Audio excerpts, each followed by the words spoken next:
Welcome to American Black Journal. I'm Stephen Henderson. The Rainbow Push Coalition just wrapped up its annual Global Automotive Summit right here in Detroit. The event brings together hundreds of auto executives, suppliers, manufacturers, dealers, and others to discuss ways to create more opportunities for minorities in the automotive industry. Joining me now is the president and founder of Rainbow Push, Reverend Jesse Jackson. Welcome to American Black Journal. To you again, sir. Yes. This is a wonderful program.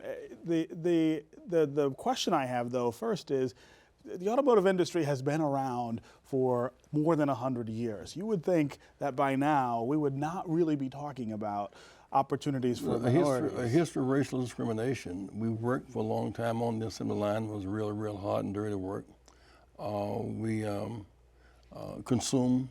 We over-index as consumers when it comes to the business of the matter. We got our first car dealership in 1966, so over 50 years ago.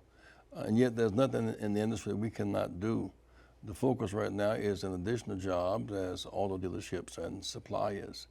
And then there is legal and administrative and advertising and marketing, a whole range of stuff. Yeah. And so we are really indexing far beneath our capacity in the industry. And so what we did, Mercedes-Benz, for example, Mercedes-Benz 360 dealerships, 6 African American. We indexed around 25%. Yeah. VW, you know, about the same.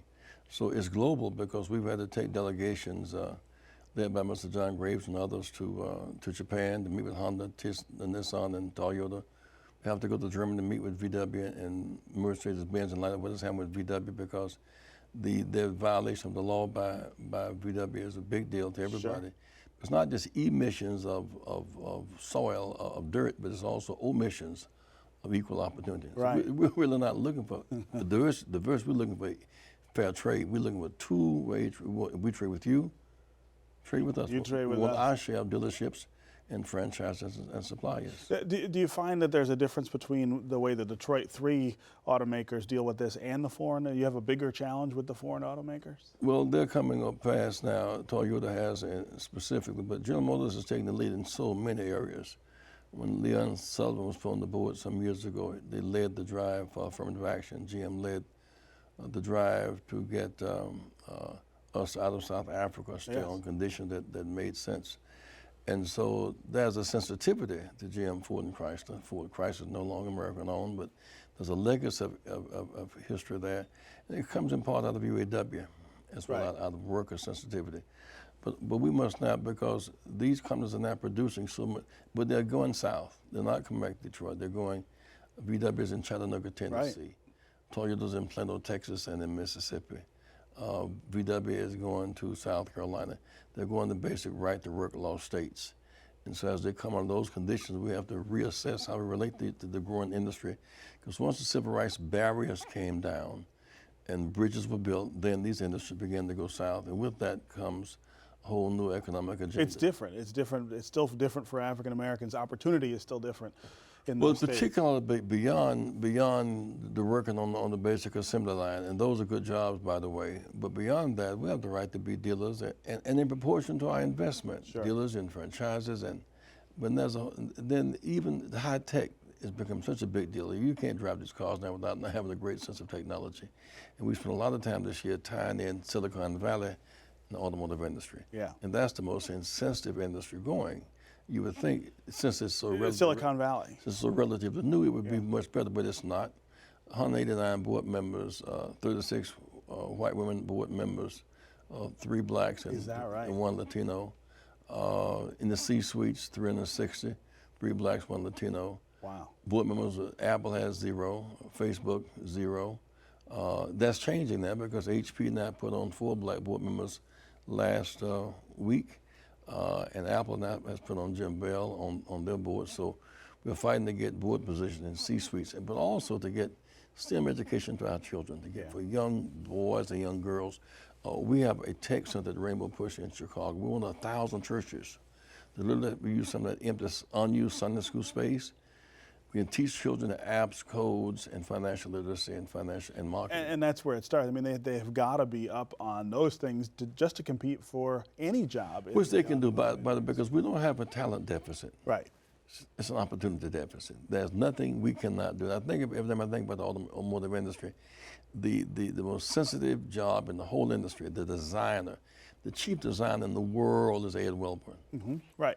In the whole world, every GM, he sits at a desk every day and looks at 6 continents, and he has to pass on every design. He grew up in the South, went to Howard University, learned his art, his form, but we don't see that face of the auto industry. Women are running manufacturing plants, and we're trying to get them to expose what we can do, because if we can be president of the United States, we can be president of an auto company. Right. The contraction in the auto industry has got to also have set us back in terms of this, and not just in terms but those of the three those who had legacy kept the inside track. Effort and excellence means a lot, but access and inheritance means more. Yeah. Because while we're struggling to keep on to our one shop, which is almost cost ineffective now, some of them kept their multiple dealerships. So we had maybe 700 to 900 dealerships 10 years ago, now selling around the 246. Yeah. So it's a radical drop in dealerships, not in purchasing, but in dealerships But and in suppliers. ownership. Yeah. That's right. Yeah. You've had these summits several times. Talk about some of the things that you've learned from having people just sit and talk about this. What are the people's reactions? What's the movement that we're seeing? Well, it's the infrastructure. When you have people like Vivian Picard and Jim Farmer at General Motors, their sensitivity they have direct access to Mary Barra. Right. That's a big deal. They're not just fronting; they're really representing. We've learned that having access matters to the highest levels. Yeah. Because when you leave out blacks and browns, you're leaving out what? Market, money, talent, location, and growth. So you're not just doing us a favor when your inclusion leads to growth. When there's growth, everybody wins. Everybody makes more money, sure. So we're over-indexing, but it's like a one-eye quarterback. You just can't see the field. You can't see the opportunities unless, and it seems ironically, some of the foreign companies have come in, they've seen the market more clearly than the historical companies. They've seen us through the lens of historical race. Sure. And they cannot see the marketplace. So a company like Toyota is coming to shop to number one. Right. They don't have the same historical barriers that these companies have. Yeah. I think, make your point. Yeah, go ahead. So one of the things that's really interesting to me about this work is when I think about you and I think of footage that I see of you from the 60s and the things that you were doing in the 60s and 70s, fighting for legal equality and progress in this nation. That's really different from the kind of work that you have to do now, which is about opening up economic doors. We're free but not equal. This is another stage of our struggle. If the first stage was to end legal slavery, that's a 246-year journey.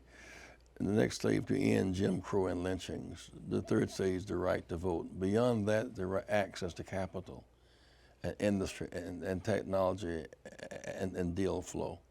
And that's a very different dimension. And so we have these skills to sell cars, to manufacture cars, to sell supplies.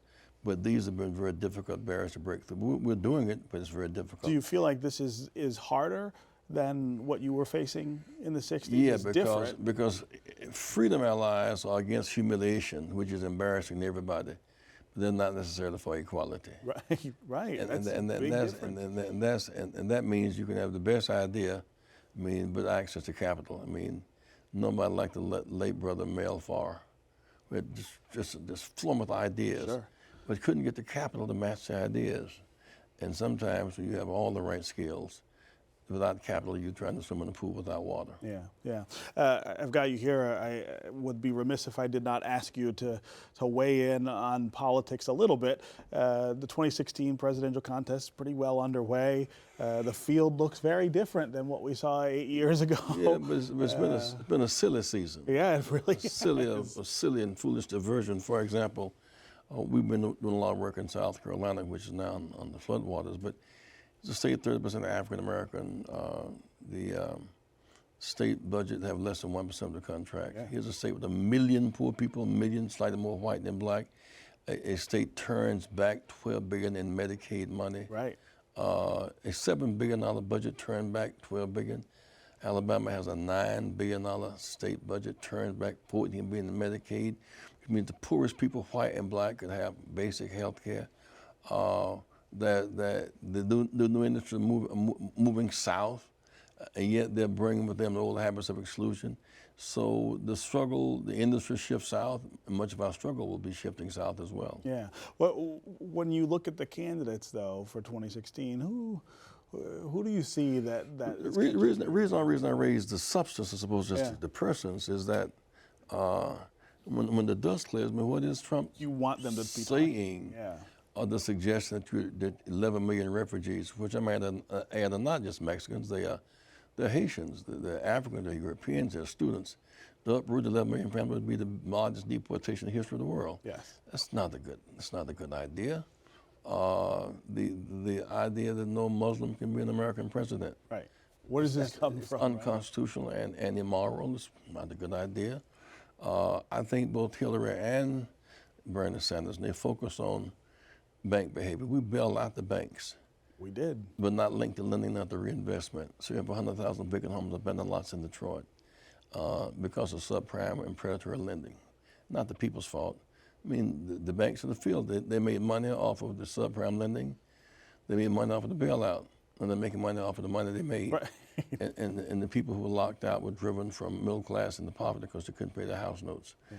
And so we are making certain that we want to make sure these candidates focus on investment, affordable health care, affordable education, student loan debt, grading credit card debt, and corporate justice, right, as well as end the jail industrial complex for profit. Yeah. Do you feel like there is less tolerance for that message today than when you were pushing it in the 1960s? Well, the tolerance must be made possible by those who have the greatest need. I mean, you must leverage with your vote. You can't just say, well, I'm with X or Y personality. What is the agenda? What are they going to do? If you have millions of people in poverty, there must be a poverty because it's going to cost more than people to lock people down than to unleash their talents and their abilities. Unleash these talents. And if black and white people can find common ground, to move from surviving apart, learn to live together. Yeah. You know, when you think about the great athletic teams, when Michigan State plays Michigan on the big game, what makes it so different is green and white versus blue and gold. And what makes it different is that there's not a sociological analysis. There's a metric that says even the playing field. Whenever the playing field is even, and the rules are public, and the goals are clear, the referees are fair, and the score is transparent, we can all win and we can all accept the outcome. And in some real sense, that is where we are today. Yeah, yeah. All right, and that's a great message to take into the Auto Summit too, or to draw from. Yeah, and with all the violence, you know, the president went out to Oregon where 9 people unfortunately were killed, and 9 were killed in Charleston, South Carolina. Yeah.